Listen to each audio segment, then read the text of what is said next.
chairman le ramtana kan thopui du takte ai tun trum kan ron zin kan hun top kan program nu ber luang takin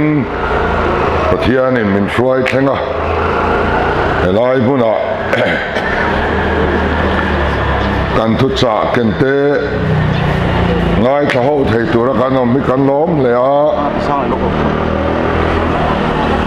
in zawai in chibai kan buk chawani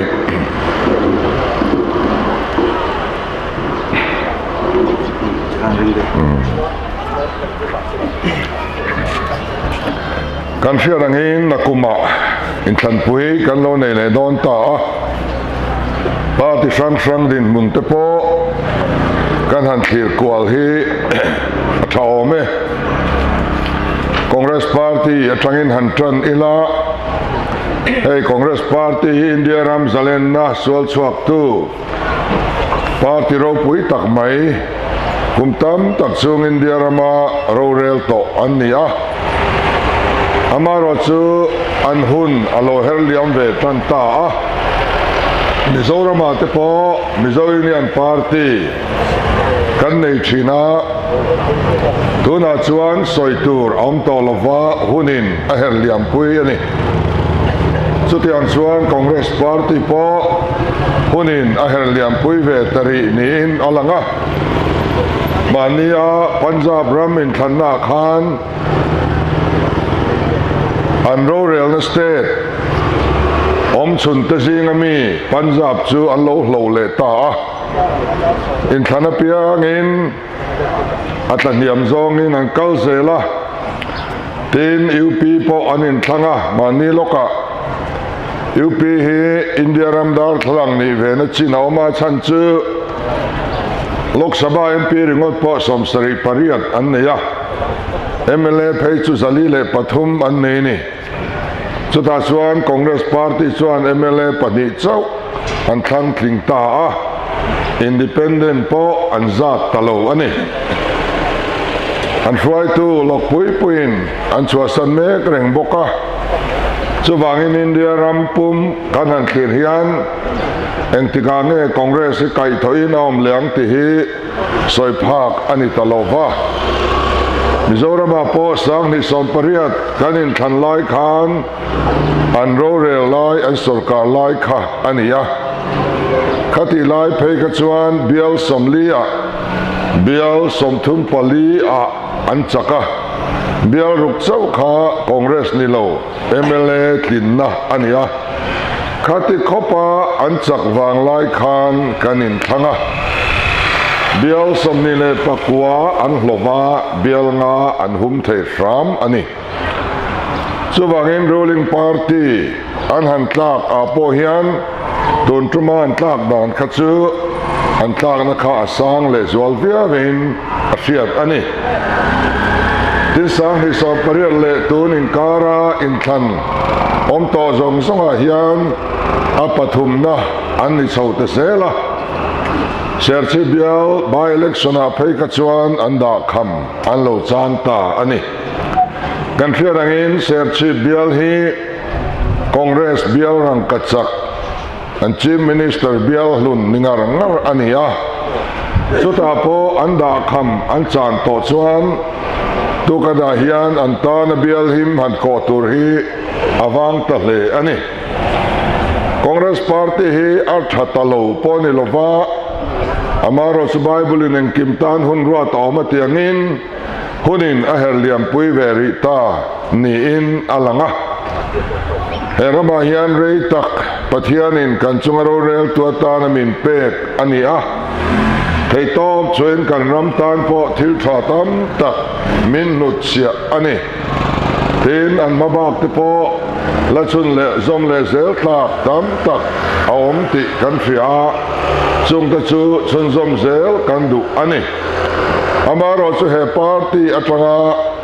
khotlang le ramtan rong bol zui zel ero chu thil har sa ni in alangta Mizo Union te po alung leng zualin an handin zuya an khotlang chu soilo an pui fanau tan po nem na na eng ma an nei thei to lovani chuwang chuan kan congress u nau te hi rural thang experience na an ni a he zpm hun pui ronin her chuak me ka hian in thlafung hau lovin kan zinga lo tel sela kan hruai tua te lo tang silang kan du ema he mun hi an tan midang te tan an luan chua zel na le midang te tan a mal som na an ni zel theina mun ani ti an friat kan dua chuwang chuan an ni hi experience nei tha te an ni a ram rong bol puetan kan dua tukina hian ti tak zetin kan som ani tin kan MLA unau te po rei tak kan rama ro an lo rel ta a tunai ro hi chuan an hun a herliam mek ve ta tho nin alanga MLA party hi a cheta ani lova party ro pui tak nationalist ru pui tam tak lom na party ani amaro chuan hruai tu ber hi zoram mi puin kan ramsum en kolzel tu atan an ringam talo ni in alanga kan ram budget en kol tu ni turin akuta hian da ngam nin kan thetalo ni in alanga an hruai tu awang hian he party ro pui takhi ni tinin hiam lam alo panta ani anni po ramangai tu ramtana nun na le thisen pengam party zom tak anni chuwang chuan he kan ram en kol natur kalzela hian tho ho kan dua kan zinga tana kan zinga telatan kan it ema anni po thinlung takin kan som bok ani ti chuan he zpm party hi sangi sampariat in thandona chopchil takin alo dinga candidate turpo kanin dap chopa kanin bulei theilova bialpo kan fangchuak man manglom lova soti chungchuan zoram mi puin congress ni lo MLF ni lo sarkar din du na lo nei lian man le toni ti kha in than masa atang khan alang to in afriata MLA pariat kan han nei theya token thleng hian Mizoram Legislative Assembly a opposition party lian ber ni na din huna kan lo thu ve ta ani ti chuan sang ni som pariat nu lama in than na om chho zong so hian ruling party dol tu pani na kan ni chho zar sara ten serchi bial in thana phei ka chuan ruling party poin min ne talova chu mai chu ni loven party dang zong song vote bel khom khan kan vote azat talo hial ani pathian in he party hi manrua min mangmek ni in alanga keini hi mitling lo te chung ko har satna skosak lama pante te om khom kan ni amaro chu pathianin kan ram tung ding thar le turin aban ruwa min bangmek ni in kan fria a min ti chaka min choi sanga vaina hian party thang duang ber mi beilong to ten rin na le be se na an na om chun party kan lo ni ta ani tuna hianin ko thanarong bol tu pastor thengin anga ber party kan lo ni ta a mithiam nga ber kan lo ni ta boka ti chuan kan mithiam rual ti chu arhan pa in anom khom na bom kan siam saka chu research wing kan tiani chung ho nen chuan kum ni le achan ve chung sarkar huna zoram kan kai hroidan tur kan duanga tuna chuan chu kan lo peita a zpm hi sarkar turin sarkar na chang turin tukina hian kanin peito ani tichuan rural dan tur kan duan tichu abu tein tuna hian siam mek ania mipuya kan la theda sozel don ani tiang chuanin keini thora ni lo hian mi te hian an thin lunga ZPM mangai na le lainat na te ZPM atel ve chak na te an lo nei maya ke ni chu asan khom tu lek kan ni a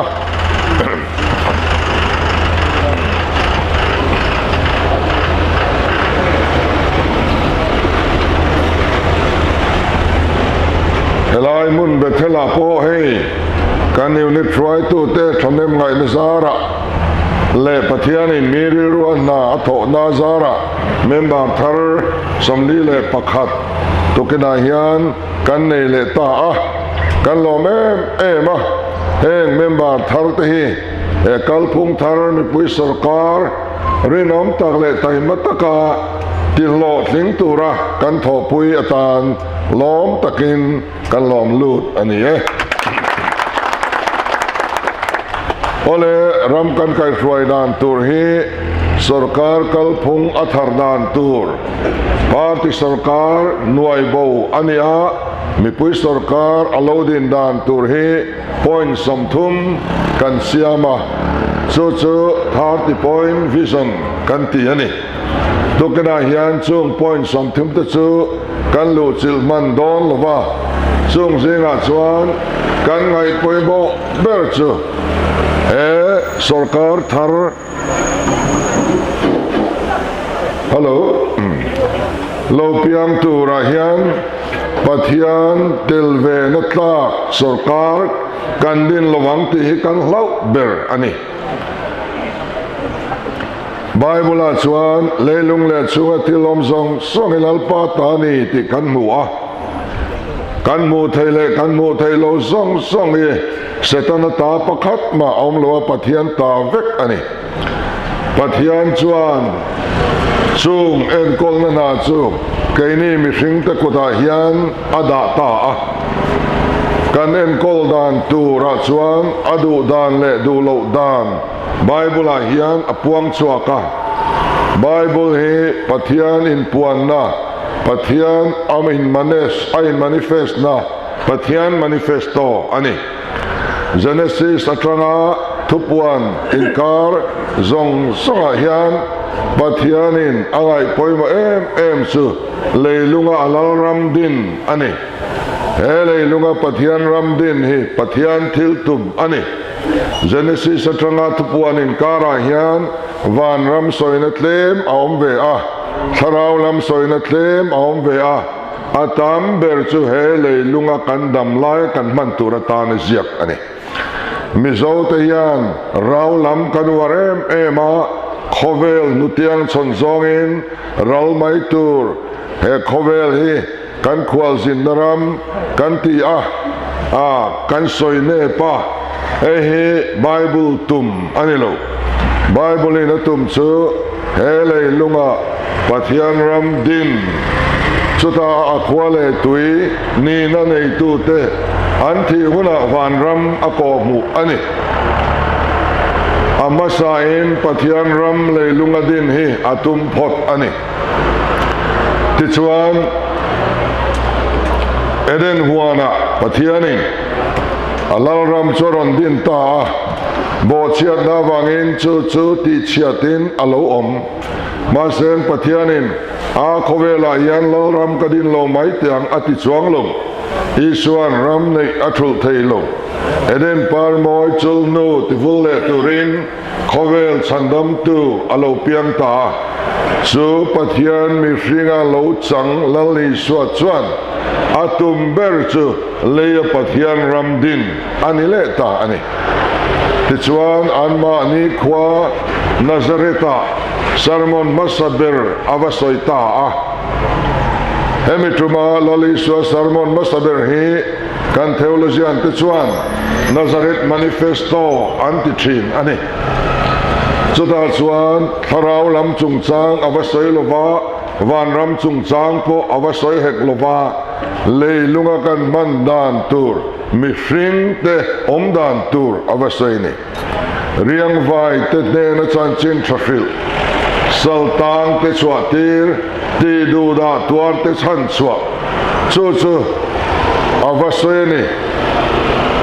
ten azir tir te trong trai nan tur azir tir pok han van ram lam acham tel lova tharau lam acham tel lo ni tin ei khop zo dil turin min tia sual te ngai dam ton turin min tia them na lut lo tura dil turin min tia ti chuan iram lo thleng ro se idu zong vanan tiangin lemin ti ro se tia trong trai turin min fil ani lau trong trai na biak ina kan trong trai rual na kan man tlut hi bel chiang ila van ramaman turatan he trong trai nei min pelo he lei lunga kan manatan min pe kani iram lo thleng ro se tu na tu kina bethela hian pathian ram chu lo thleng ro se tia dil turin min ti ani vanan tiangin bethela hian ti tur vanan ti lo ang chu heta hian ti bik lo tur ti na anita ani ti chuan leilunga ram din na tura chuan ti dan tur min phila do than tur pani min pe ani pakhan na chuan thi na le an chia ani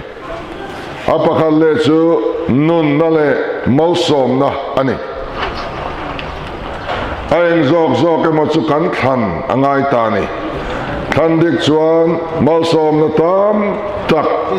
ti sa tak pawh mi pek atiama thlan dik loero chuan chiat na tin reng chu kan chan tur ani thung ani ring tu te leilunga pathian ram din namuna sarkar omdan tur te pawh min hril ani kan ram sum din mun tur pawh Bible hian min ko muni eng tin nge soi kha nama zonga nam hluan bera ka siamang cheu an duai nung ni lovin a chung dung in ni zelang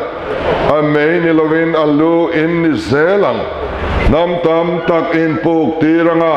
nang ni ero chuan in puk ve lovang atiani tukina hian kan ram sarkar hi pathianin ako dan chu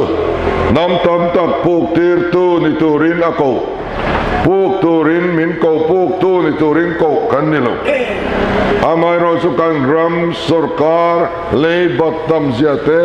kan puk tam ziate kan fitheu ani manilo ka se son kan ne khan tu na kan sarkar hian eng zange apuk to khoya tangin nge puk ti kazota kan chief minister nge in ziakin min changa bank le financial institution frang somthum le pathum atangin kan sarkarian poisa alo puk man der to ni chu cha pung nen rul le vector ani a then chukum so ma rul zo tur te a then chukum som panga a rul zo tur te ania tuna kan sarkar hi ahul na lo top dua pa midang an lo sarkar ve huna po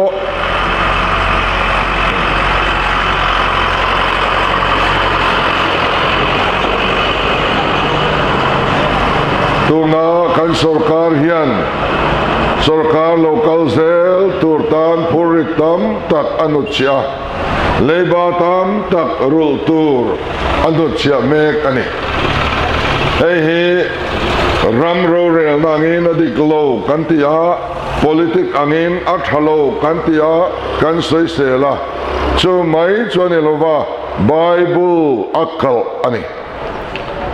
kan pathian hian leibaturin min ko lo nam tam tak in pok tiranga nang ni chuan in pok ve hau lawang min ti ani chuan kan ram politik hi a politik sawa hi akal sual ani lo kan va in sim tur kan ya tidik tur kan ya kan ram in than lo om then hi party mi kan yang ringota ngai to ne siam lovin ring tu piang tharau mi kan ni nang tra kan thir hi angai to ni adang le chuan khisel turin min ko ani ka thupek te zom chuan fi reng in puan in anai lofang ati ama mi te singa chuan mi chaklo reng anom lo tiani pathian hian alal ram din na mi hring cheng te chu Chrisel turin min duani ai kupta rama shileng thinang te kha in chunga aleng ve mia lovanga nang mani hotu te chunga aleng zo kang atiani maro chu ka thupek te zom lo ro chuan ti dam thailo ai kupta khoili te hedan buazia kheralo nan na frang frangin atlak buakang chunga zui zelang chu atiani ti chuan pathian lal ram kan dinem zorama akwale tuini in kan in frien akwale tu te chuan Chrisel tu resin to kana hian nam Chrisel kan niem khowel pum puya kan survey na saber te singa heram zim te hi kan lo omta HIV AIDS India rama pakhatna falnal kan dia tidam thailo ai gupta khoili te chuan min bom ta ani berlam ni COVID-19 kan lava kan belet na salemai COVID-19 awanga nun na chani zasarile pathum chok an laumani HIV AIDS awanga nun na chan chu asang tel an ni to to kana yan avei en kolai mek asing tel kan nei bok etianga kan kalzel swan India sarkar yan mizo teren reng Mizoram pon ang kaldonin chan velo test zel turani ti orda teron suameng ti lom takasin ababual po thang donem Subang chuan Chrisel turamin kaulain kan borsome ema khowela langsar khopin enami ti sa takin kan name kani pathian ram kan tung ding lo ani ang churama akwale tui sukan ni lo ani ang a in ngai tua at angai khop mai adang le chuan dam re nani ka thupe te zom ro ti chuan lalpan rama pe ka cheu hian in dam re don nia atiani lalpa te dam re nani a misuak sual nun na ero chu atoi bible in atian ani dam re tur chuan enge ti tur min filani buk na le te na ti dik ro min tiani buk na le te na ti dik he dam re nani ti dik lo hi dam re lo na ani khowela hian ram som thum le pakwa chorwa la kum som ria dam anom to a zapan rama de chuan no sen alo pian hian kum som riat panga dam ngei tur an nai ni chu chorwa la an dam re zong ani kan sarkarin kan dam re zong te na ala nei lova apoi hle cholmuna kwan ko ran upa hovin than ngola mithi zong te kum kan chin chia kan la kan bel khoma tlang pui thu in engzat dam nge kan ni ti kan chok chuaka kum som li le pakwa dam ang kan ni cholmuna kan dam re zong hi Mizoram te nan bang taila aswal tam vakin kan ringlo chutiani chuan khowela dam re lo ber khowela nun toy ber nam chu chat nam an nia kum som li pakwa ani achorwal chuni ti chuan khowela dam re lo ber nam te zinga kan telti na ani le tak chu achan chu buk na le te na kan ti dik lo lom le he nam pathian ram chung chang soi sing em khowela inkhawm sing ber trong trai po war em tharau chi frang sang pui chang in ti rama hian char tin pakhat dik pom to leine kebel lung dik pakhat pom to leine he tharau mi te chen rama hian khowela hian ke ni anga inkhawm zing hi ram pakhat chi om an sual ve khop mai chu po heng kan inkhawm zin te hian min ti dam chuang lo awang ta ve male Pathian ram kan din lo chuan engma hi sor lovang Mizoram politics a Pathian ram lo thlengro se kan ti hi atak kan mu ma chuan engma hi sor lovang Israel te huna pokhan Isaiah huna te Amosa huna te ko Francois kal ngai na kal tluk ani in thoi na te su Jerusalem temple an kal pui chur ani zai pol te po tak an ni ma se an ram ro rel na tu sia Pathian in a pom chuang reng lo Pathian in a nol vekani in thoi na zong song hi kan neta thil pek mai te suron lak to su in thatar ko te in ruat belle phua chop ko te hi ka hua in la te zai pol te hi ka ding kalaka ilhaben chen chula bo tro tuar kaning to ati ringot mai ni trong trai maula ka chang lawang chu thil pek mai te suron la to su chutiang chuan ati zo chia khan enge ti turin Pathian khan fil kha ro rel na fil zong ula ne chia na tuar tu tran pui ula panei lo tu ro rel sakula mei thai ti chu soi pui ro atiani kan Bible hian Pathian in thoi na ai du zok pathum ani chung zinga pakhat chu ro rel na fil hiani ro rel na fil hi in thoi na ai adu zok ani so wangin kan sa khuana kan sel le sang zong song te heng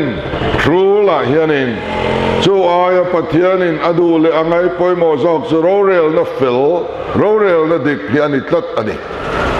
helai Pathian tu hi kan uar tok lo fo katiani vai hovin nam dangin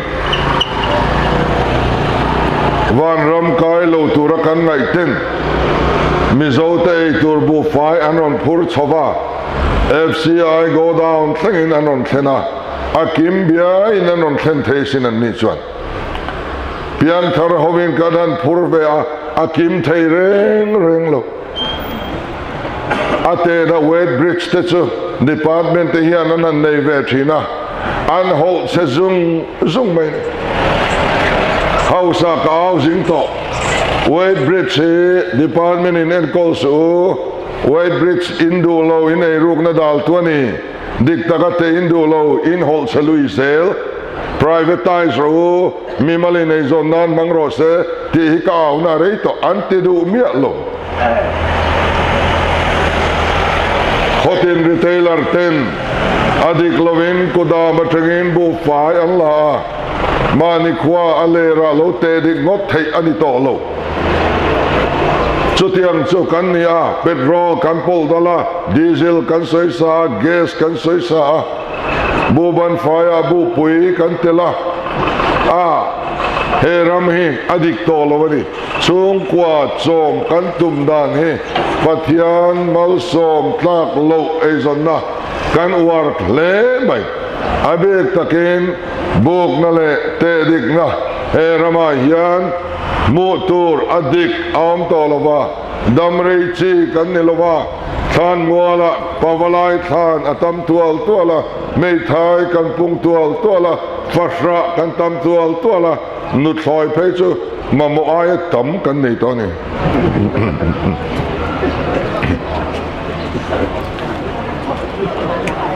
tiswang anile Pathian rama mi cheng te su Pathianin engatan ngai min ko le house turin min ko BPL ni turin min ko reng lo Pathian hian aram le afel na zong ba sa turin min tia abak zong mi pek bel sa atum arong bol tu te re thei turin Pathianin atilo tisa malsom na lei malsom na hi atiam ani thupek ten zom chuan in zinga mire thei pakhat ma an om haulo wang atiani tun lai thongin helai bible le ling le ta ilangin in zinga BPL pakhat ma an om lo wang min ti na ni chu pathian lo ramathen namuna mire thei an om tur anilo BPL an om tur anilo mire thei inom hau lo wang min ti ani amaro chu he rama hian re thei kan batam ve ka thupe kin zom lo chuan in wak chuak an chedong in yanga in lo ho an chedong in yanga a in chang me na thleng te chuan chedong an yanga in ruwa tui te chu vai vut le vuta achanga in ran rual te an chedong in an omanga a eng kim kha an chedong ani mai nam dang musitin in omanga a chezong te kin na in ni cham chi anga atopa pechuan nam dang rong churil cham chung te tui hal chung te le eng kim tla cham chung in bolang itini enga tige BPL kan tam em kan sarkar ten thingtlang lo nei ban san teu khai he hi chingula thingtlang lo nei ban san ro inding chua kang min tia an tia piang kan chinga kan tia alai chi ani mo so thing ai eng apang bao sap thei aloe vera ti te zatropha ti te red oil palm ti te ti lo le kan nei to lo min chin terapiang hian ti ula ha devin huan te siamula thingtlang lo nei man lovin alo pui tlinganga trau na in mulovanga ti chuan BP la inom don nia min ti nang ni khokhat patai ma thingtlang lo nei ban san du thain kan sarkar ina ching rawati hik an ching thing kan mi taima din chua tum te piang hi an che suala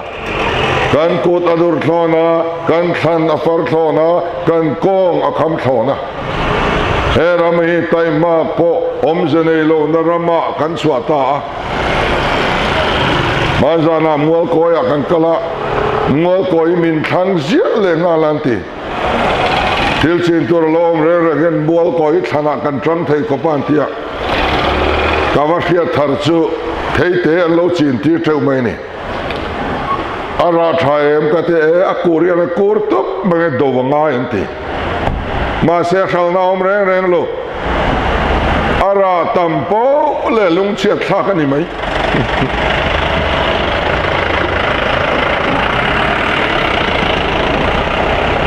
heti anga kanin tiawang hian kan rama mire thei kan lo tam ta ni tru re thei kan tampo le kan lom zong ate ui hi an trai puarila ko hon an har han threk dil tramila ko hong an ol se chi biala kanin than lai khan ka king pui pa ina asoi kala khian reng chu kan thing le em ang vok chopek hun ka ria alom ti khani vok chopek hun ka ria a ria ka riom ka ti khop mai ti chuan min friend real tram te kan re thei na rem changa mangin sem policy in min noi zui ani sang ka zakwa samria le pakwa Mizorama kan lafian ngai reng lo Congress Party sem policy anon ti chuaka NLUP nuaya min vote ula sing thum chung kotinin indongang anti sing thum don kan fiat voi khanani tu party moti sarkar poisa faidon mai theikha Mizoram in kan fiat voi khatnani adu po kan du hle mai kan vote chura kum som azonin an sarkarani kha kum som chuga NLP don khan Mizorama RD block pariatin naya khat ma andong lo athenina thenglo shrim kabion chunga NLP an semzat kha arikot ka nei vek sing thum dong in omem chuta MLA win kananin thanglea keini chuan MEP noya singa anon tia Mizoram in todel na program abu an siama akoma chuan program lo chamve thiang lo ti an siak le ngalani kum som bok an sarkara an star poisonin kazota kum som chunga MEP atanga beneficiary zong zong an bing le an address le an don zat nen kanei vek singa dong pakhat ma anom lo cheng sanga le sang li in an sem chuminwa congress in NLP thami an tianwai khat sem anon tlanga puilea kum som bok an sarkar nuai khat lo dong chu tle ma zong soitur khoi khwa mo chuan an om zeu zeu chu te lo chu nuai khat dong ni an wang khop mai rickshaw akai nin an pe a soya piang in rickshaw ho ka chuan van nei ti hi ani zia ani NWRC than puina tlemin nuai khat le ti lo dong ten oma soi ve tur ting chuan abang Mizoram khwa zong songa hian nuai khat min tiam ani min pelo tuna MLA vines EDP nuai thum min tiam le ni voina hian nuai thum hi min pek an tum lawa adai bok heklo poisain cheng singa antia chupo chu singni le sanga ti soiri kalom le a atlem sot khop mai kan don turi nuai thum aya tlem lo nuai thum chuang tian ni khamale nuai thum pon ti lo nuai thum aya tlem lo nuai thum chuang chung ko tinin NLP dong to point dong lo point sarkar na thok chung ko point in vai in dong ve kang tia soi chho zela IAS te pon bang duang ati ni kha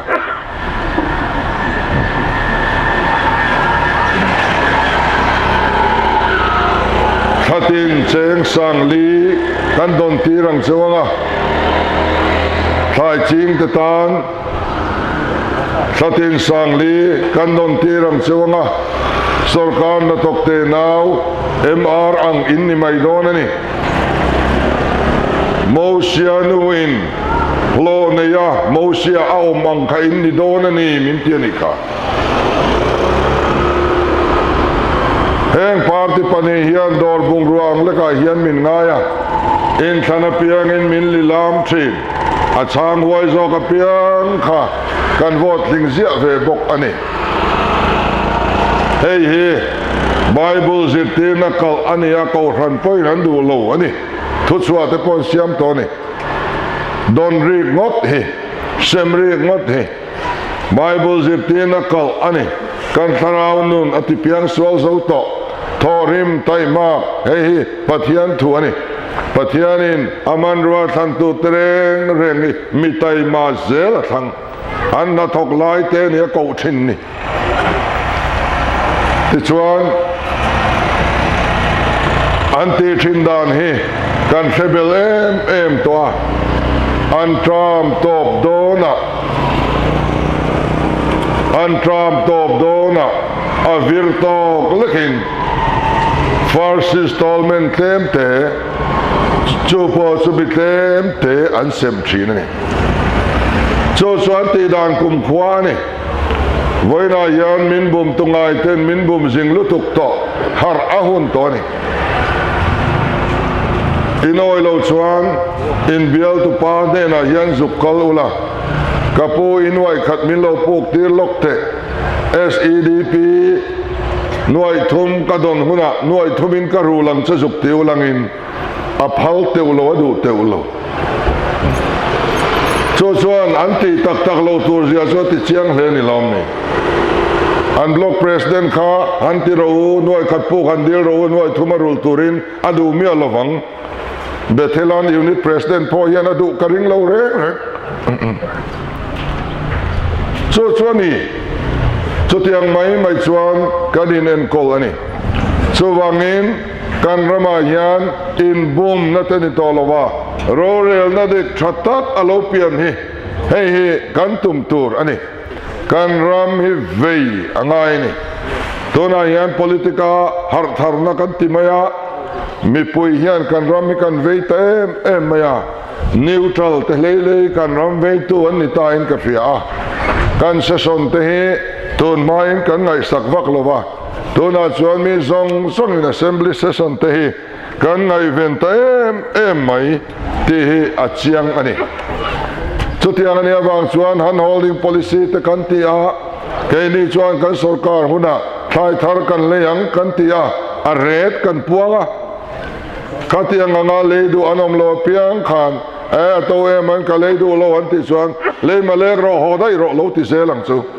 kan sarkar in leidon hetiang zat hian kan ti to don ani keini kan sarkar hun chuan ti chuan kan le chu kan thal le don ani mu len lenga mo zat kan nei zel don avaya chan ani lo ani sim ang ani velo ani ten thai thar kan le ba ka bultran na kan in siam sak don ani chung ko tinin mani chem kal na zong kan muingil na zong e zon na ta na du kan nei theva heng te hi kan mutan ber chu bultran na kan nei lo hiani heng hi kan ti thei lo na chan chu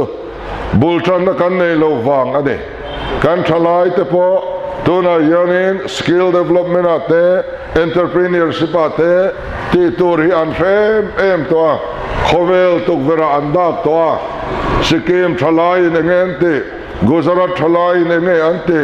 sarkari neng tin nge pui heng zong hi kan thalai te hian an chhehvel lu tuk to amai ro chu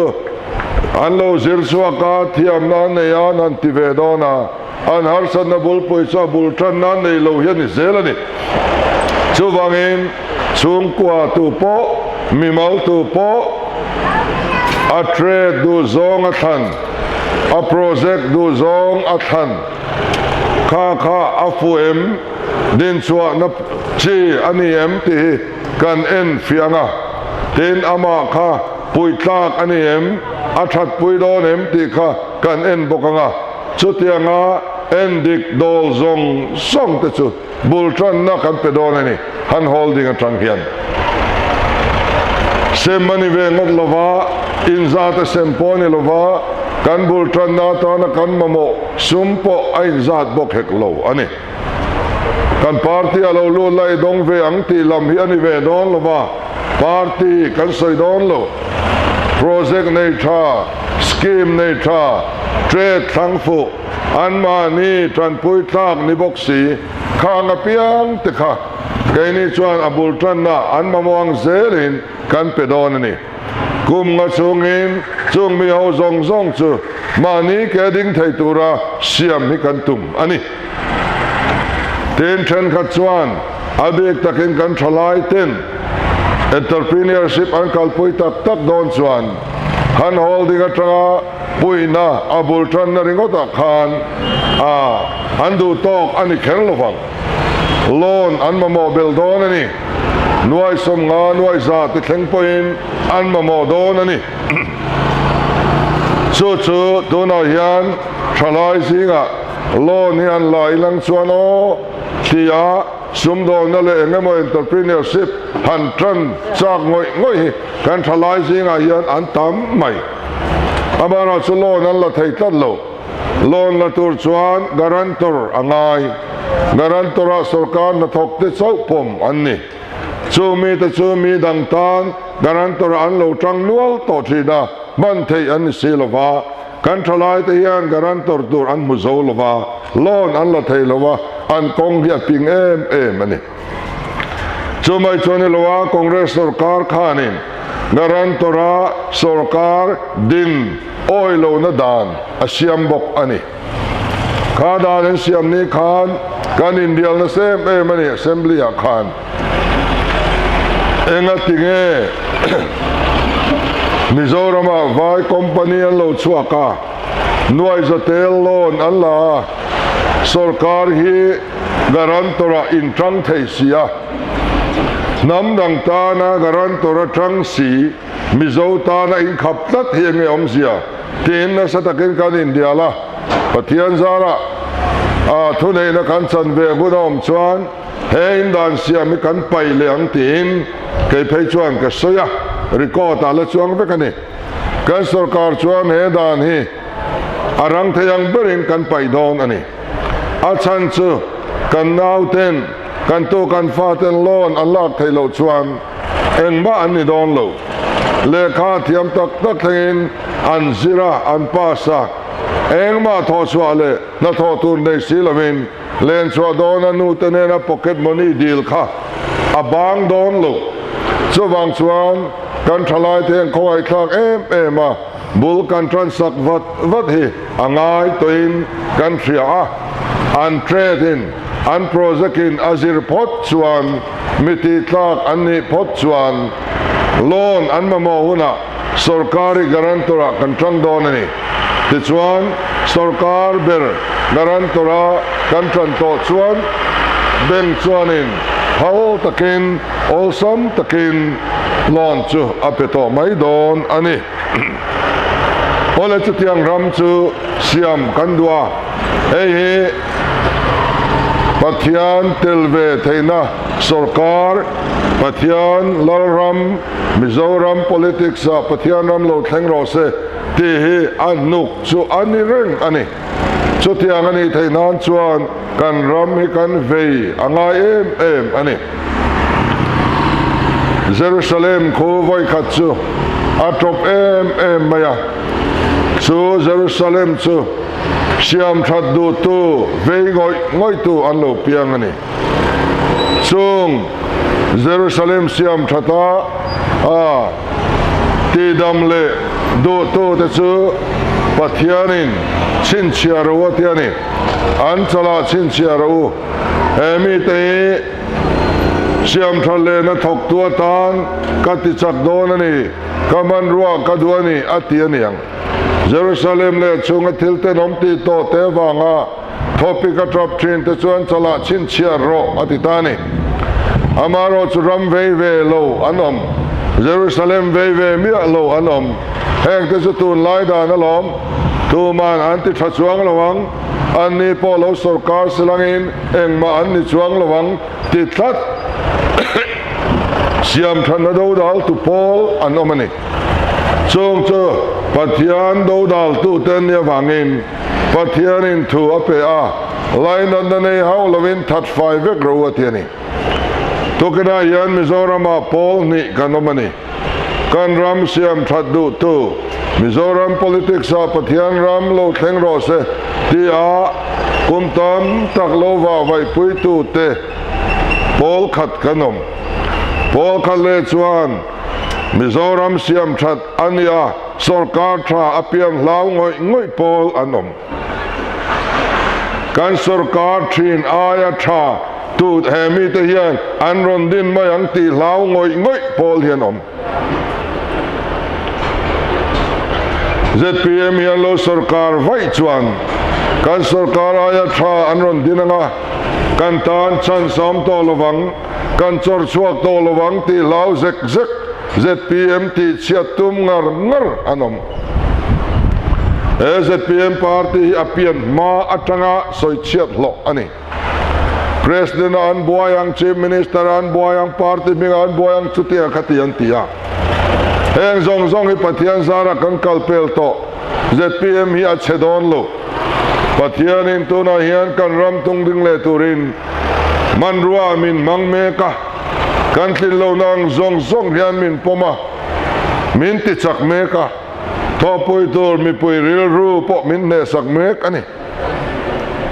ma seng kan zinga hian ro rel na tha lo piang sela kan ram mi dam sela ti ngai to mia lo chutiang lam ril ru pu thei reng lo sarkar le ila eiru le ila ti ringot mai hisap zoram atha ang ti hlau kalphung tharin zoram ya kalang ti lau ngoi pol hi anom tlat ani siam that du le du lo te nakuma kanin buk don ro rel to chu mi puin ni don in thu ani chu wangin nakum kanin thantura hian do thantur pani kan nei kan ti kha pakhat chu nun na ani pakhat chu thi na ni pakhat chu an chiani pakhat chu molsom na ni adik zo kan than theina turin kanin ngai tu hi athale ani ti chuan in chung bal thu te in chung phia fai ani nuanom zia tur te pon ding chung hian kan soi thina a soi thiam deuh phei chu kan chi bai luai speaker tha te kan ti ni ome pon aw wang kan in chung ya fai thei mi alu rami kan vei tak ani chuan mun phia kan hu manga a chunga kan lu tanga kan phia tak tona yan politike pathian mi te kauthran mi te telve tlak nilova kan ngai nei alore chotial tialelom om katia kan sinot ange po hian khovel thilanga kan ngai hi agenda kan lo pass photo mai ei rog na chung changa agenda kan pass to sinot hian thai thar lei dan ngai tuaro se ti te po kan lo pass to sinot hian tui khwa dan ngai tuaro se ti te po kan lo pass to manilok bial inkhawm puya durtlang bial chuan politik ruichil na hi abo theinan sinot in malaro se tian pass le to bok electric veng bial point athona semle don hi atop theina turin sinot in malaro se atile to chutiang chuanin kauthran hi ahara kan rami aveya in thanu sun natur am to mi lo ti te po hi isyangu kauthran mi kan isia akatel ve remlo kan in ti san thin hi apoye me mani khothen khala chuan in ti fing in ti neutral an vo thang na lam po thia thei mi lo te hi an lo om thin chung me te su khwala tui tha hi an ni reng lo dante chuan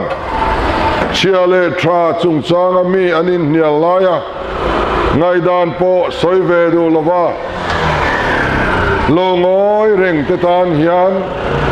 shrem muna asalai ber hi an zuani etiani politika te min kan ziak lu du anilo ziak lu du kherlo ani theye ambaro chukanom na muna ramtan chiale tra ain do lai hian